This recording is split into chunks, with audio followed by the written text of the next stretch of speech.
মোহতারাম হাজিরিন, আমাদের উপরে তো শরিয়ায়ে ইসলামিয়ার অনেক বিধানাবলী অর্পিত, যেগুলো আমাদেরকে পালন করতে হয়।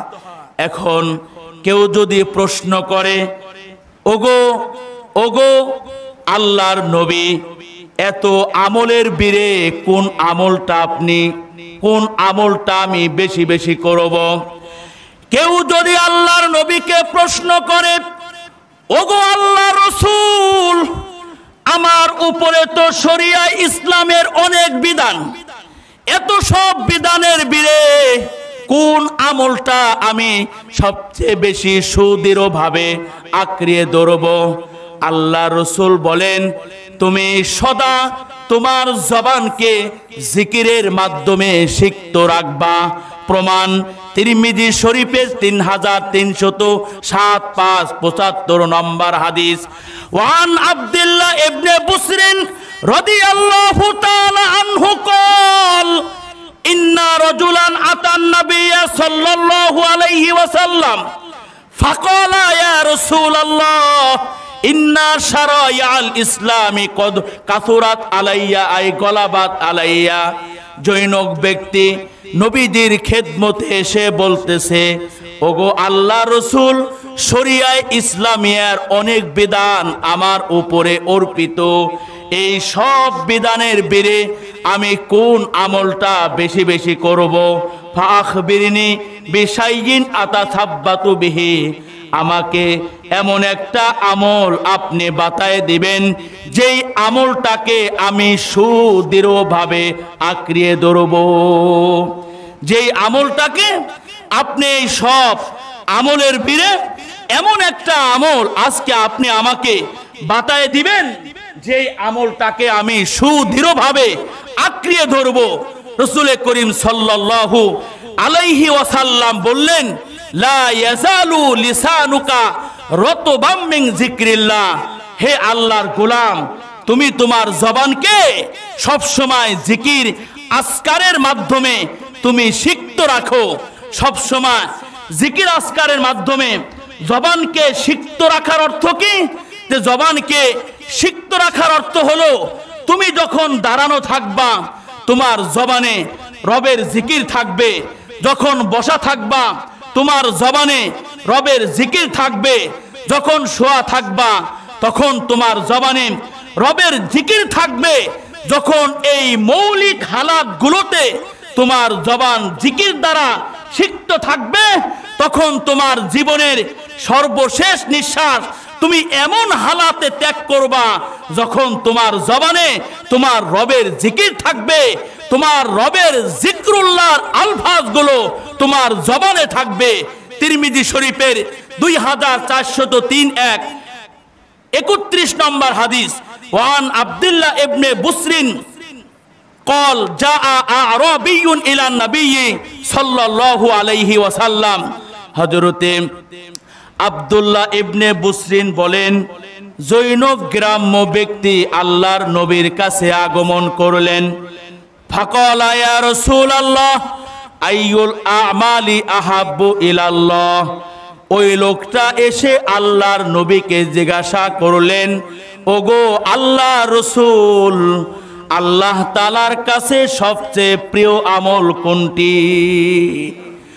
জৈনক গ্রাম্য ব্যক্তি এসে আল্লাহর রাসূলকে জিজ্ঞাসা করলেন, ওগো আল্লাহর রাসূল, জানতে চাই আল্লাহ তাআলার কাছে সবচেয়ে গুরুত্বপূর্ণ এবং সবচেয়ে আফজল আমল কোনটি?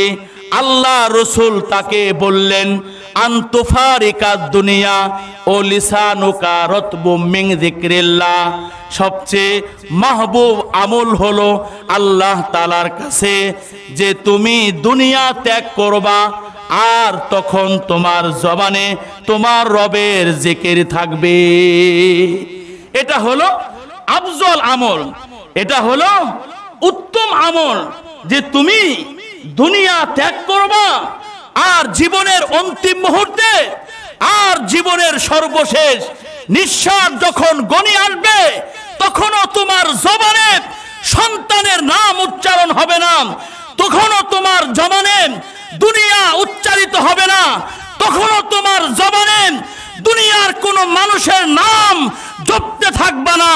যখন তোমার জীবনের সর্বশেষ নিঃশ্বাস ঘনিয়ে আসবে আর জীবনের অন্তিম মুহূর্তে তোমার জবানে জারি থাকবে সুবহানাল্লাহ, তোমার জবানে জারি থাকবে আল্লাহু আকবার, তোমার জবানে জারি থাকবে লা ইলাহা ইল্লাল্লাহ, লা ইলাহা ইল্লাল্লাহ, তোমার জবানে জারি থাকবে সুবহানাল্লাহ, তোমার জবানে জারি থাকবে সুবহানাল্লাহ। জীবনের অন্তিম মুহূর্তে এই সুবহানাল্লাহ চাইলেই কি আর আপনি আপনার জবানে জারি করতে পারবেন?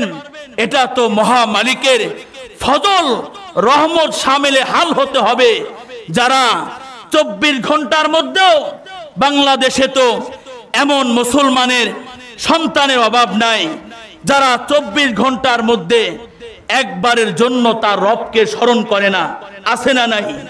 যারা 24 ঘন্টার মধ্যে 5 ওয়াক্ত নামাজ পড়া তো অনেক পরের কথা, 1 ওয়াক্ত নামাজও পড়ে না। যারা 24 ঘন্টার মধ্যে 1 সেকেন্ডের জন্য তার রবের কথা স্মরণ করে না। যাদের জবানে আছে শুধু দুনিয়া, যাদের জবানে আছে শুধু গীবত, যাদের জবানে আছে শুধু চকুলখড়ি, যাদের জবানে আছে মানুষের মুজাম্মাত, মানুষের সমালোচনা, এমন নাপাকি জবান আলার জবানে তো আর জীবনের অন্তিম মুহূর্তে জিক্রুল্লাহর আওয়াজ হতে পারে না। ওই যে এক দালাল, গরুর দালাল, এই গরুর দালালের অন্তিম মুহূর্তে তার সন্তানেরা এই গরুর দালালকে কালিমার তালকিন দেওয়ার জন্য মসজিদের ইমাম সাহেবকে ডেকে নিয়ে আসছে। ইমাম সাহেবকে বলতেছে, আমার বাবা মৃত্যুর শয্যায় সজ্জিত, তো আপনি আমার বাবাকে একটু কালিমায় শাহাদাত পড়ান, কালিমায় তৈয়বা পড়ান। তো ইমাম সাহেব যখন এই দালালকে পড়ানোর চেষ্টা করতেছে, আপনি বলেন লা ইলাহা ইল্লাল্লাহ, এই দালাল বলে খামবিশ্ব, লবাইশো, শিখশো, ডালাইশো। খামবিশ্ব মানে 500, ডালাইশো মানে 200, শিখশো মানে 100, 1000 মানে 1000। এটা এই ভাষাটা একমাত্র দালালরা বুঝে। এই ভাষা একমাত্র কারা বুঝে? দালালে দালালে বুঝে। তো এখন ইমাম সাহেব চিন্তা করতেছে কি ব্যাপার, এখন তার জবানে তো মালিকের জিকির জারি হওয়ার কথা, আর জারি হচ্ছে না। আমিও পড়ানোর চেষ্টা করতেছি, কই কোনো জিকির তো আর তার জবান থেকে জারি হয় না। তার জবানে শুধু খামবিশ্ব, লবাইশো, শিখশো, ডালাইশো। যাই হোক, জিকির আর নসিব হয় নাই। ওই অবস্থায় এই গরুর দালাল ইন্তেকাল করছে। দাফন কাফন কমপ্লিট হওয়ার পরে ইমাম সাহেব হুজুর তার সন্তানদেরকে ডাকছে, আচ্ছা বাবারা, তোমার বাবাকে অনেক চেষ্টা করলাম কালিমা পড়ানোর জন্য, জিক্রুল্লাহ তার জবান থেকে জারি করার জন্য, কিন্তু তোমার বাবা জিকির করলো না, কালিমা পড়লো না, কয়েকটা শব্দ বললো খামবিশ্ব, লবাইশো, শিখশো, ডালাইশো। আসলে রহস্য কি? তো দালালের সন্তানেরা বলতেছে, হুজুর আমার বাবা এমন এক নাসিস আর এমন এক অপদার্থ যে আমার বাবা জিন্দেগিতে 1 ওয়াক্ত নামাজ পড়ে নাই, আমার বাবা জীবনে রবের জিকির কি জিনিস বুঝে নাই, বোঝার চেষ্টাও করে নাই। আমার বাবা মূলত ছিল গরুর দালাল, উনি দালালি করত, আর খামবিশ্ব, লবাইশো, শিখশো সবসময় হাটে বাজারে উনি বলতো। এমনকি ঘুমন্ত অবস্থায়ও মাঝে মধ্যে খামবিশ্ব, লবাইশো, শিখশো আর ডালাইশো বলতো। ইমাম সাহেবের এবার মাসআলা হল হইল এবং বুঝে আসলো, আসলে এই অপদার্থ মুসলমানের সন্তানের জীবনের অন্তিম মুহূর্ত তার জবান থেকে রবের জিকির উচ্চারণ করা আমার পক্ষে সম্ভব হয় নাই।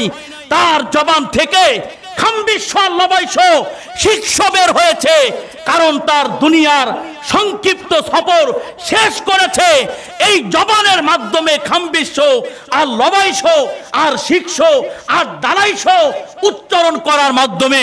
মোহতারাম হাজিরিন, আমরাও যদি শুধু দুনিয়া আর দুনিয়া এই জবানে জারি রাখি, রবের জিকির যদি জবানে জারি না করতে পারি, তাহলে হতভাগা আপনি, হতভাগা আমি, যে আমার জীবনের অন্তিম মুহূর্তে আমি আশা করতে পারি না যে আমার জবান থেকে আল্লাহ নাম উচ্চারিত হবে। আর যারা সকালেও রবের জিকির করে, সন্ধ্যায়ও রবের জিকির করে, বিকালও রবের জিকির করে, চলনে বলনে রবের জিকির করে, গল্প গুজব করে, তখনও রবের জিকির করে, আশা করা যায় মহা মালিকের কাছে জিকিরের হালাতেই তার মরণ হবে। কথা আস্তে বলবেন না, জোরে বলেন ঠিক না বেঠিক? জিকির হালাতে তার কি হবে? মরণ হবে। তাহলে জিকির করবো তো ইনশাআল্লাহ? আরো জোরে বলেন, করবো তো ইনশাআল্লাহ? আল্লাহ তৌফিক দান করেন। জিকির করার আগে জিকির শিখতে হবে। কোন কোন জিকির করব? আগামী জুমায় আমরা 4টা কালিমা নিয়ে আমরা বিশ্লেষণ করব, কোরআনকে সামনে রেখে, হাদিসকে সামনে রেখে। 1 নম্বর কালিমা হলো সুবহানাল্লাহ, 2 নম্বর কালিমা হলো আলহামদুলিল্লাহ, 3 নম্বর কালিমা হলো লা ইলাহা ইল্লাল্লাহ, 4 নম্বর কালিমা হলো আল্লাহু আকবার। এটা এই যে 4টা জিকিরের শব্দ আছে, আলহামদুলিল্লাহ, সুবহানাল্লাহ, লা ইলাহা ইল্লাল্লাহ, আল্লাহু আকবার, এই 4টা কালিমার আগামীকাল আমি ব্যাখ্যা করব, আগামী জুমায় ব্যাখ্যা করব এবং বিশ্লেষণ করব কোরআন এবং হাদিসকে সামনে রেখে রেফারেন্স সহকারে। আল্লাহ তাআলা আমাদের সকলকে এখন থেকে রবের জিকির স্টার্ট করার তৌফিক দান করেন। আগামী জুমায় আজকের আলোচনার থেকে আরো আহাম এবং গুরুত্বপূর্ণ আলোচনা আসবে, সুতরাং আমরা আগে আগে আসার চেষ্টা করব ইনশাআল্লাহ।